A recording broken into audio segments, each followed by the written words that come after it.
Very beautiful bridge, Trump साहब की language में, वो उन्होंने उसकी शक्ल दिखा दी हुई है, पोस्ट पे लगा दी है कि बड़ा खूबसूरत ब्रिज है, यानी अगली गल आप समझ जाओ।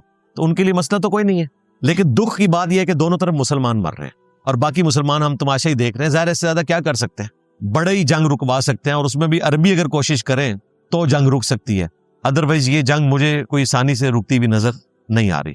और देखें कि मजहबी टच इसराइल के लोग कैसे इस्तेमाल कर रहे हैं। वहां पे जो उनके एक एक्स प्राइम मिनिस्टर हैं या कोई वजीर हैं, उन्होंने कहा कि जी अब ये वक्त आ गया है कि इसराइल जो है वो जुल्करनैन जो बादशाह था साइरस, उसने जो यहूदियों के साथ नेकी की थी कि नेबुकदनेस्सर उनको कैदी बना के ले गया था इराक में, और जुल्करनैन बादशाह ने उनको आज़ाद करवाया था और उन्होंने अपना सेकंड टेंपल तामीर किया था, जिसको बाद में रोमन एम्पायर ने गिरा दिया टाइटस ने हमला करके। तो जुल्करनैन बादशाह यहूदियों का इतना बड़ा मोहसिन है, और आज वो एहसान उतारने का वक्त आ गया है कि हम ईरान के मुसलमानों को भी आज़ादी दिलवाएं, जिस तरह के यहूदियों को आज़ादी दिलवाई थी ईरान के एक बादशाह ने, जुल्करनैन ने। अंदाजा करें, हालांकि ईरान के मुसलमान जो हैं वो तो ऑलरेडी अपनी उसी रजीम के साथ खड़े हुए। होना तो चाहिए था कि ये कहते कि हम फलस्तीनियों को उस तरह आज़ादी दें जिस तरह उस वक्त जुल्करनैन बादशाह ने यहूदियों को आज़ाद किया था। तो इस किस्म के मजहबी टच चला रहे हैं सारी तरफ से, लेकिन इसमें एक पॉजिटिव चीज ये है कि एटलीस्ट सुन्नी शिया अवाम एक हो गए। मौलवी भी चंद एक ही है ना, हजरत मुआज़ अल्लाह जैसे चंद एक लोग ही हैं, अदरवाइज इस वक्त ओवरऑल जो है वो सुन्नी शिया एक हुए में। जरा सी कोई ईरान के खिलाफ बात करता है तो दूसरे मुसलमान उसको शट अप कॉल देते हैं। इतना बड़ा खैर इस जंग से निकला है, यानी वो इत्तेहादे उम्मत जो हम पिछले 1200 साल से नहीं करवा सके, इनकी जुल्म पर मबनी जंग ने वो इत्तेहादे उम्मत लेवल के ऊपर करवा दिया। अब मुझे बताएं, जो लोग ये कहते थे कि ये जनाब ईरान तो खुद इसराइल का एजेंट है, और वो हाक नवाज जंगवी कहता था कि जी मेरी कब्र पे आके थूक देना, पेशाब करना अगर कभी इसराइल ने हमला कर दिया ईरान के ऊपर, ये उनके एजेंट है। तो मैंने तो अभी तक कोई वीडियो नहीं देखी कि किसी ने जाके उनकी कब्र के ऊपर उस मट्टी को जरखेज किया हो, और करना भी नहीं चाहिए। मुसलमान की कब्र का एहतराम होना चाहिए। अगरचे उन्होंने ये वसीयत की थी, लेकिन बस उनके लिए यही करें कि अल्लाह ताला आखिरत में उनके साथ वही मामला करे जिसके वो हकदार हैं, जो इधर ये सुन्नी शिया फसाद करवा के गए हैं वो। तो आज ईरान के मुसलमानों ने, उनके बड़ों ने कुर्बानी दे के बता दिया कि मजलूमीन के साथ कौन खड़ा हुआ है। और अल्लाह का शुक्र है कि मुझे तो इस तकलीफ से अल्लाह ने निकाला ना, कि कल तक मुझे कहते थे ये ईरान का एजेंट है जी, ये राफजियों का एजेंट है जी। आज पूरी दुनिया के सुन्नी जो है वो शिया के एजेंट बने हुए हैं। लो सामो, मैं नहीं इनको कहूंगा कि आप एजेंट है। मुझे कभी वसवसा भी नहीं आएगा कि अगर कोई सुन्नी आज किसी शिया के हक में पोस्ट कर रहा है तो उसने शिया के अकायद भी मान लिए हैं। नहीं, हमारे लिए जो खुलफा राशिदीन का मुकाम है, अहलुल बैत का मुकाम है, सहाबा किराम का मुकाम है, वो अपनी जगह रहेगा। उस अकीदे से हमें कोई नहीं हटा सकता। रहा जो हमारे दरमियान कॉमन बॉन्ड है, वो भाई अल्लाह, रसूल, कुरान, हरमैन, ये कॉमन बॉन्ड है हमारे। बाकी जो शख्सियात के नाम के ऊपर लोगों ने बांट लिया, ये बाद की चीज है। असल चीज यही है, तौहीद दुरुस्त हो, खत्म नबूवत का अकीदा दुरुस्त हो, कुरान को महफूज माने, बाकी सारी चीजें सानवी हैं भाई। ये बुनियादें हैं इस्लाम की। उन पे इख्तलाफ हो सकता है, वो तो सुन्नियों में आपस में इख्तलाफ है। क्या बरेलवी अहले हदीस को मुसलमान समझते हैं? सूरह दे सूर बंदे ने।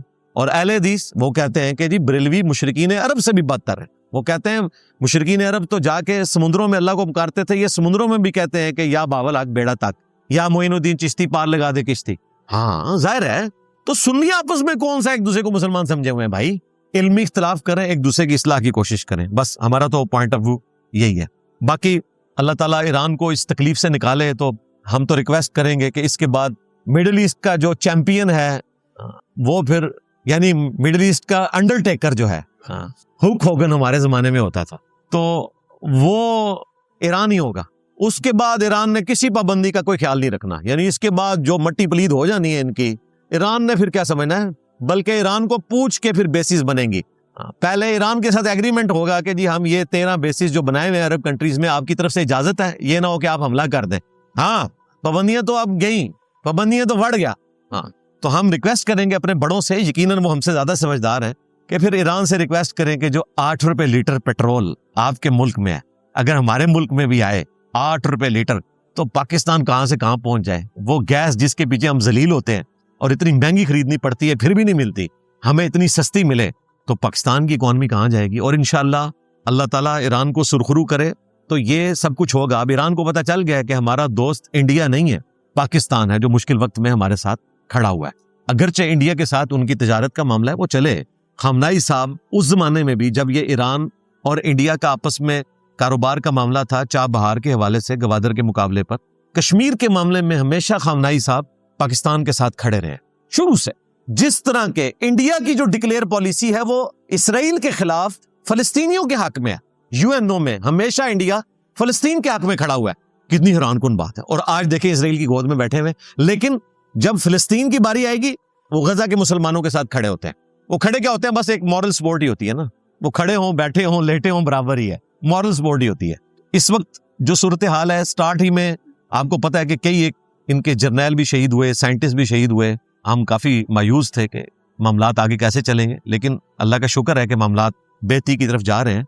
जिस तरह के वर्ल्ड वार 2 में पूरे फ्रांस के ऊपर कब्जा कर लिया था जर्मनी ने, और फ्रांस तो तबाह हो गया था। जंग फ्रांस जीता है लेकिन तबाह भी फ्रांस हुआ था, जर्मनी में उतनी तबाही नहीं हुई थी, लेकिन फ्रांस फिर रिकवर कर गया। आज वो 5 बड़ी ताकतों में आता है, जर्मनी नहीं आता।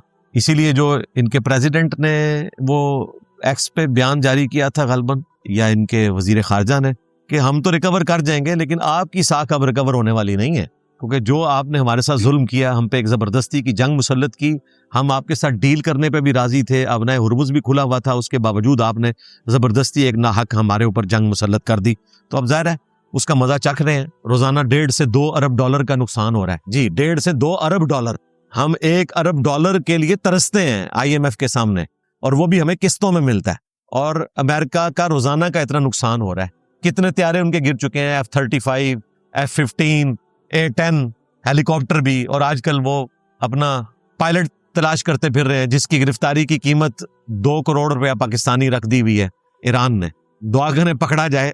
हाँ, ये बहुत बड़ा गेम चेंजर मामला होगा अगर ये जिंदा पकड़ा जाता है और ईरान पकड़ लेता है। फिर जाहिर है कि इनको नेगोशिएशन करनी पड़ेगी। वहां तो इतना प्रेशर बिल्ट हो जाना है, जाहिर है वहां पे अवाम टैक्सेस देती हैं 40%, तो अपने हुक्मरानों के ऊपर जोर भी लगाते हैं। तो ये जो कुछ इस वक्त जंग की सूरत हाल है, 3 जर्नैल चेंज हो चुके हैं, आपको पता है। रजीम चेंज इन्होंने करवानी थी ईरान में, चंगेज खान के भी सारे मारे हुए जमा कर लें आप, उसके बाद उस्मानियों की जंगों में, सलीबी जंगों में सारे जमा कर लें। वर्ल्ड वार 2 में जो मारे गए वो इन सब से ज्यादा है। यही वजह है कि फिर लोग ऐसे मायूस हुए कि लोगों ने क्लब्स में जाना शुरू कर दिया। कोई घर ऐसा नहीं था जहां सफ़े मातम ना हो। फिर बेरा रवि का शिकार हो गए लोग अपना गम गलत करने की खातिर। आज जो हम बता रहे होते हैं, हमारे वो भाई डॉक्टर जाकिर नाइक भी हफिज़हुल्लाह ताला और अहमद दीदार साहब रहिमहुल्लाह बताते हैं 4 शादियों के जवाज में कि जी रशिया में 90 लाख औरतें मर्दों से ज्यादा हैं, तो अगर हर मर्द एक शादी करे तो 90 लाख औरतें फिर भी बगैर शादी के रह जाएंगी। ये आधा सच है। पूरा सच ये है कि ये रेशो प्रोपोर्शन डिस्टर्ब इसलिए हुआ है कि वर्ल्ड वार 2 में बहुत सारे मर्द मर गए थे, इसीलिए आपको रशिया में, जर्मनी में औरतों की तादाद मर्दों से ज्यादा नजर आती है। और ये तारीख का वो एक तल्ख बाब है जो बुलाया नहीं जा सकता। खैर, यूरोप ने सबक सीखा, आपस में उन्होंने जंगें नहीं की, अवाम ने सबक सीखा और आज वो अपने हुक्मरानों के खिलाफ खड़े हैं। लेकिन प्रैक्टिकली तो मुझे यही नजर आ रहा है कि चाहते ना चाहते हुए ये वर्ल्ड वार 3 डिक्लेयर हो चुकी है, इस हवाले से कि ऑलमोस्ट पूरी दुनिया इफेक्ट है। दुनिया में 20% जो तेल है उसकी सप्लाई अब नए हुर्मुज से होती है, वो तो है ब्लॉक, जिसकी वजह से पूरी दुनिया के अंदर पेट्रोल के रेट्स बढ़ गए। जाहिर है पेट्रोल महंगा हो गया। खाली जहाज आना काफी नहीं है जी, पाकिस्तान के 20 जहाज आ गए हैं, वो 20 जहाज उस रेट पे नहीं आए जिस पे पहले आते थे। जाहिर है डिमांड और सप्लाई का रूल है।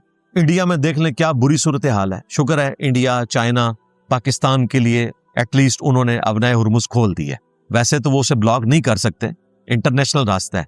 सिर्फ वो रास्ता ब्लॉक किया जा सकता है जो मसनूई तौर पर बनाया जाए, जिस तरह नहर सुइज है, पनामा कैनाल है, ये तो एक नेचुरल रास्ता है। लेकिन जाहिर है जब आपने उनको जाके मौत के गड्ढे में डाल दिया तो उनके पास तो और कोई चारा नहीं है। और जंग तो है ही धोखे का नाम, बुखारी मुस्लिम में हदीस है, उसमें तो फिर इस तरह के मामलात हो जाते हैं।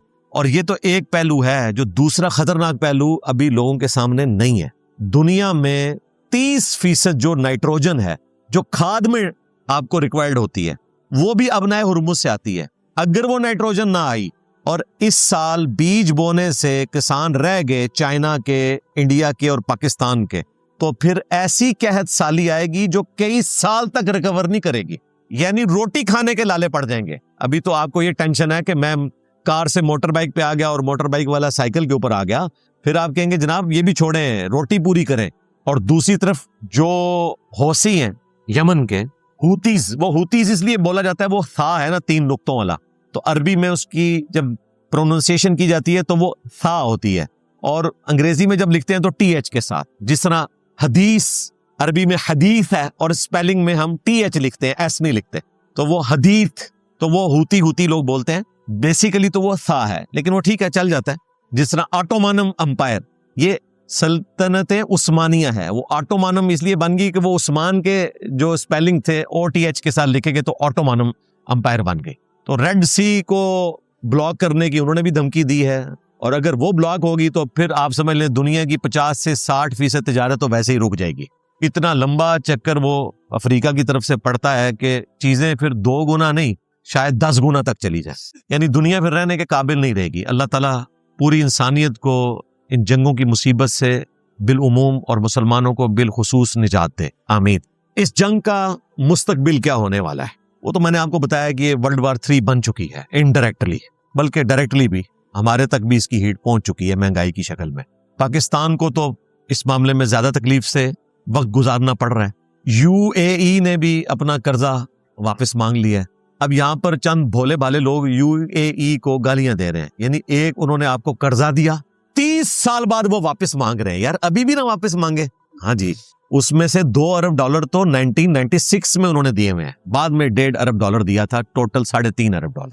और इस जंग से पहले से ही वो डिमांड कर रहे थे कि हमें वापस करें। उसकी वजह यह है कि ये एक तल्ख हकीकत है कि UAE इस वक्त प्रैक्टिकली इसराइल का बच्चा बन चुका हुआ है अपने मुफादात की वजह से। हम नहीं कहते कि वो कोई एंटी इस्लाम है, वो समझते हैं कि हमें उनसे तिजारत करनी है, उनका राइट है। अगर किसी को ये बात बुरी लगती है तो आपके जो महात्मा है ना, रजब तैयब अर्दगान, जिनको आप उम्मत मुसलमान का ओरिजिनल लीडर समझते हैं, उनका जो मुल्क है ना तुर्की है, उसने इसराइल को तस्लीम किया हुआ है कई साल से और तजारत भी करते हैं, लेकिन वो उम्मत मुसलमान का लीडर है अभी तक। तो UAE को भी हक हासिल है, वो भी तस्लीम कर ले। रहा हमारा मामला तो जाहिर है हम तो समझते हैं कि UNO के तहत जब तक फिलिस्तीन को अलग से रियासत नहीं तस्लीम किया जाता और वहां के मजलूम मुसलमानों की दाद रसी नहीं होती, इस नाजायज मुल्क इसराइल को हम तस्लीम करने के लिए तैयार नहीं है। हम 2 स्टेट सोल्यूशन को मानते हैं। यही वजह है कि आप देखें मोहम्मद बिन सुलेमान, हालांकि मुसलमानों की गालियां उसे खानी पड़ती हैं, लेकिन ये बात माननी पड़ेगी कि गजा के मसले में, फिलिस्तीन के मसले में सऊदीया का स्टांस बिल्कुल दुरुस्त है। हजरत ट्रंप के सामने भी उसने 2 स्टेट सोल्यूशन की बात की है, हालांकि उनके लिए ये गाली है। और यही बेसिकली बोन ऑफ कंटेंशन बना हुआ है कि पाकिस्तान का जो इख्तलाफ बन गया है UAE के साथ, क्योंकि सऊदीया जो है वो इसराइल को तस्लीम नहीं करना चाहता, और उसके पीछे रीजन ये है कि वो नहीं चाहते उनके मुल्क में बगावत हो, क्योंकि अरबी तो पसंद नहीं करते इस चीज को। अरब के मुसलमान तो ज़ाहिर है फिलिस्तीन के हक में। दूसरी तरफ UAE समझता है कि हम इसराइल के साथ तिजारत करें तो हम अपने मामलात को आगे लेके चल सकते हैं।